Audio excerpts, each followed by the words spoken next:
2 weeks after the Galveston hurricane, on September 17th, in coal towns throughout northeastern Pennsylvania, the United Mine Workers issued a call for a strike, demanding recognition of their union and a living wage.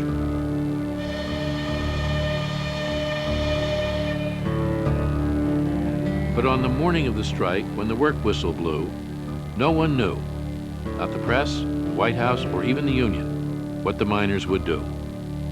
Union President John Mitchell was asking bitterly divided miners to challenge the mightiest monopoly in America, a handful of wealthy coal operators controlled by America's most powerful financier, J. Pierpont Morgan.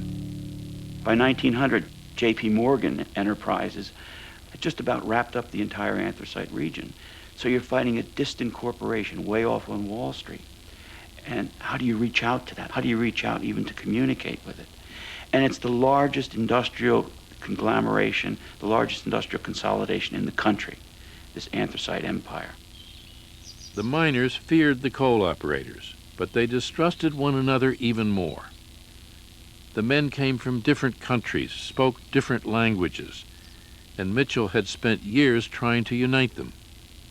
He had sent in teams of organizers before he arrived in the anthracite region, and they worked inside the community, learning the languages of the people, appreciating what they ate, appreciating their customs. And when he spoke to miners, it was this: you don't have to drink if you're Irish with Italians, but you work with them. And to get anything done in the way of improvements in the workforce at the job site, you've got to bury your antagonism temporarily and join with these people in a common effort. Otherwise, you're just fodder, cannon fodder for the capitalists. He had a refrain.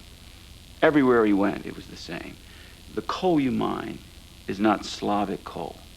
It's not Irish coal. It's not Polish coal. It's not Italian coal. It's coal.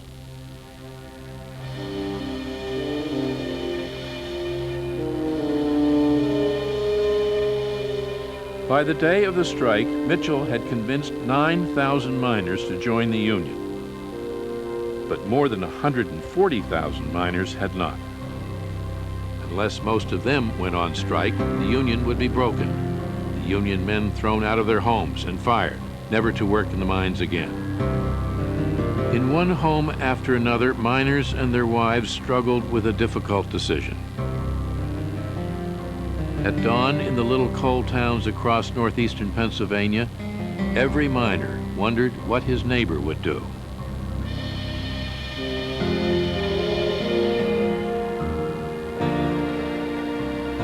Then slowly, men began to drift from their homes in their Sunday best.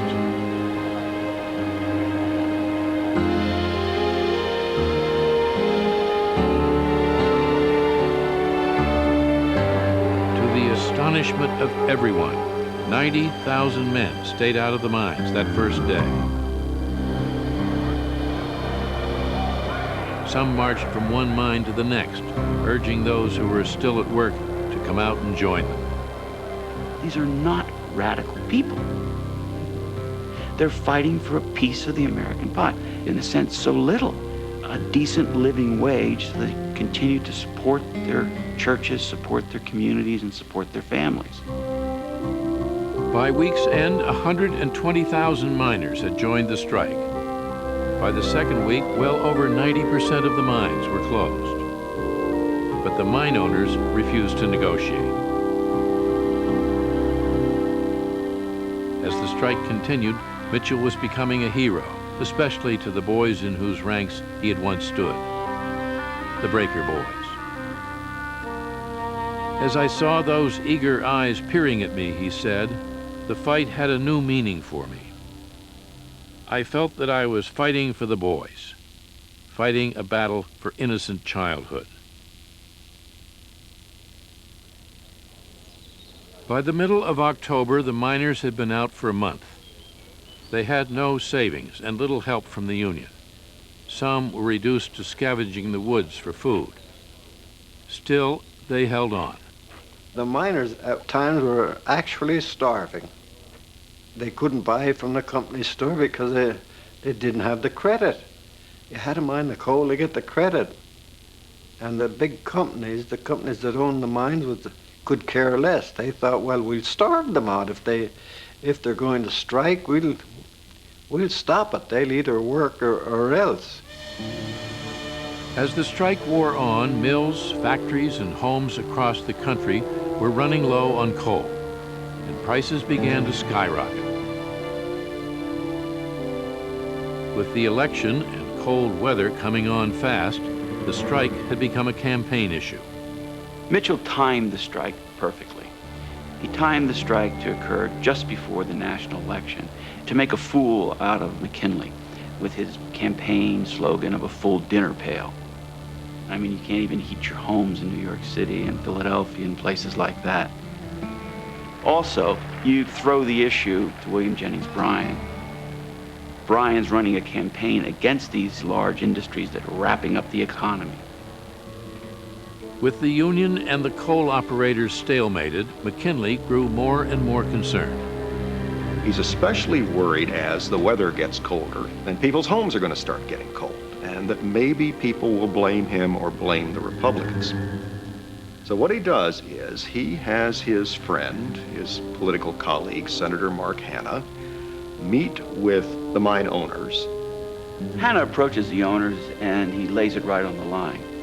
If this strike is successful, it's going to be Bryan rather than McKinley, and you're in some real hot water at that point, because this is the guy who's going after the major monopolies and corporations. You people are running one of the most tightly knit and far-reaching industrial monopolies in the history of the world, and you don't want Bryan in the presidency. You want Mr. McKinley. But despite the pressure from Hanna, the mine owners still refuse to bargain. When they refuse, he goes over their heads to Pierpont Morgan.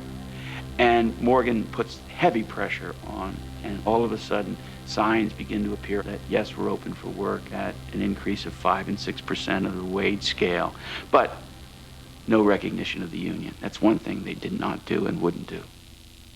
Mitchell rejected the offer.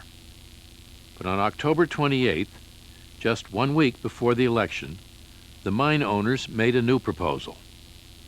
They still refused to recognize the union, but they now offered a 10% increase in pay. Mitchell accepted. The strike was over. What they offer is hardly anything. But the miners are bankrupt. They're starving. And they're willing to go back to work because they have to go back to work.